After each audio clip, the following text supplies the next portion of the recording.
सरकारचं करायचं काय? लातूरमधून आणखीन एक मोठी बातमी येते। लातूरमध्ये छावा संघटनेचे कार्यकर्ते आक्रमक झालेले आहेत। विजय घाडगेंना मारहाण झाल्यानं कार्यकर्ते आक्रमक झाल्याचं आपल्याला बघायला मिळतंय। लातूरमधून एक मोठी बातमी येते। छावा संघटनेचे कार्यकर्ते आक्रमक झालेले आहेत आणि जोरदार घोषणाबाजी त्यांनी केलेली आहे।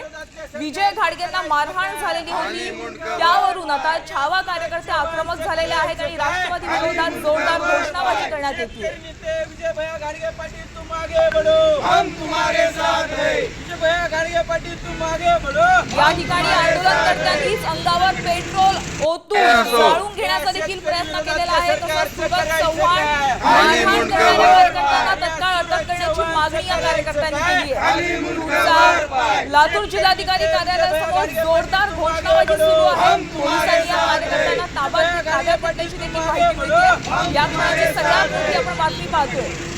लातूरमध्ये छावा संघटनेचे कार्यकर्ते आक्रमक झालेले आहेत। विजय घाडगेंना मारहाण झालेली होती, त्यावरून आता कार्यकर्ते आक्रमक झालेले आहेत। यातील काही कार्यकर्त्यांनी आपल्या अंगावर पेट्रोल ओतून जाळून घेण्याचा देखील प्रयत्न केलेला आहे।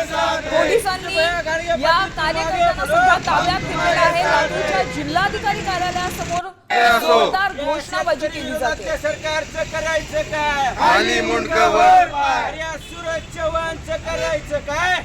या संदर्भात आपल्याला अधिकची माहिती देतात आमचे प्रतिनिधी संदीप।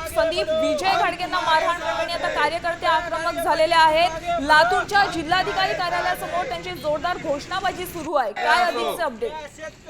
नक्कीच पाहायला गेलं तर विजय घाडगे यांना मारहाण झाली आणि त्यानंतर छावा संघटना एकच आक्रमक होताना पाहायला मिळते। आज देखील छावा संघटनेचे कार्यकर्ते आक्रमक होताना पाहायला मिळत आहेत। लातूरच्या जिल्हाधिकारी कार्यालयासमोर छावा संघटनेच्या कार्यकर्त्यांनी अंगावर पेट्रोल ओतून घेत जोरदार घोषणाबाजी केली आहे। कृषी मंत्र्यांचा राजीनामा मागितलाय आणि मारहाण करणारे सूरज चव्हाण आणि त्यांचे जे कार्यकर्ते आहेत त्यांना अटक करा अशी मागणी करत कार्यकर्ते आक्रमक झाल्याचं पाहायला मिळतंय। मात्र वेळीच पोलिसांनी हस्तक्षेप करत कार्यकर्त्यांना ताब्यात घेतलंय। धन्यवाद संदीप। या संदर्भातले अधिकचे अपडेट्स तुमच्याकडून जाणून घेऊ तुमचा धन्यवाद। या संदर्भातली महत्वाची घटना आपण पाहतोय। आता isakal.com आहे देशातील नंबर 1 ची मराठी न्यूज वेबसाईट। प्रत्येक अपडेटसाठी isakal.com ला नक्की भेट द्या।